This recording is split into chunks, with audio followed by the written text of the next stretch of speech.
নমস্কার বন্ধুরা, আমি আজকে ফিরে এসেছি নিরামিষ একটা ইউনিক রেসিপি নিয়ে। পুরভরা লঙ্কা। এই রেসিপিটি দেখতে যতটাই সুন্দর, খেতেও কিন্তু ততটাই মজাদার হয়। গরম ভাতে এই ঝাল মিষ্টি লঙ্কাটা জিভে একটা অদ্ভুত স্বাদ এনে দেয়। Hey guys, আমি Sampriya, welcome to my channel food Twitter. আপনাদের যদি আজকের রেসিপি ভালো লাগে তাহলে অবশ্যই লাইক, শেয়ার, কমেন্ট করতে কিন্তু একদমই ভুলবেন না। আর নতুন নতুন মজাদার রেসিপি পেতে আমার এই চ্যানেল ফুড টুইটারকে কিন্তু অবশ্যই সাবস্ক্রাইব করে নিন। আর পাশে রাখা বেল আইকনটি অবশ্যই প্রেস করুন নতুন নতুন রেসিপির আপডেট পেতে। তাহলে চলুন দেখে নেওয়া যাক আজকের রেসিপিটি।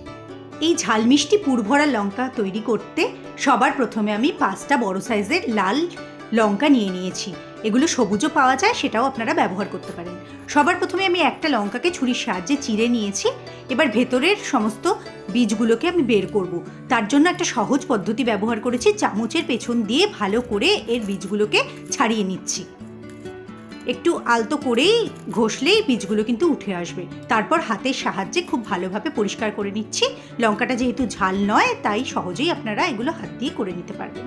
পুর তৈরি করে নেওয়ার জন্য 3 চামচ পোস্ত, 4 চামচ লাল আর হলুদ সর্ষে, 2 চামচ সর্ষের তেল, 4 থেকে 5টা কাঁচা লঙ্কা, হাফ টেবিল চামচ চিনি আর নুন স্বাদ অনুসারে নিয়েছি। আর এই থিক পেস্টটা তৈরি করে নিয়েছে, তাতে সর্ষের তেল মিশিয়ে দিয়েছি। এবার চামচের সাহায্যে পুরটাকে লঙ্কার মধ্যে ভালো করে ভরে নেব। আর সর্ষে বাটার সময় একটু নুন দিয়ে বাটলে ওটা কিন্তু তিতো হয় না। আমি এটা শিলনোড়ায় বেটেছি, আপনারা চাইলে মিক্সার গ্রাইন্ডারেও বাটতে পারেন। আর এতে যদি নারকেল কোড়ানো দেওয়া যায় তাহলে কিন্তু এই পুরটার টেস্ট আরও অসাধারণ হয়। এবার বেসনটাকে খুব ঘন করে গুলে এর মুখটাকে আটকে দিচ্ছি, যাতে স্টাফিংটা না বেরিয়ে আসে। সবগুলো রেডি হয়ে গেছে।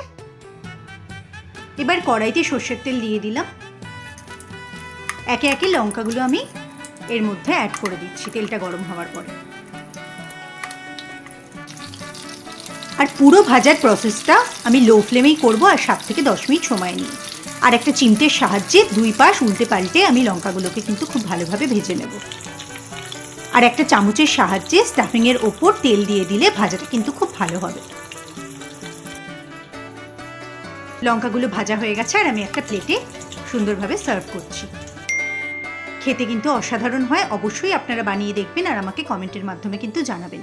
আজকের রেসিপিটা যদি আপনাদের ভালো লেগে থাকে তাহলে আমার চ্যানেলটি সাবস্ক্রাইব করার জন্য আর লাইক করার জন্য অনুরোধ রইল। ভালো থাকবেন, সুস্থ থাকবেন, হ্যাপি কুকিং।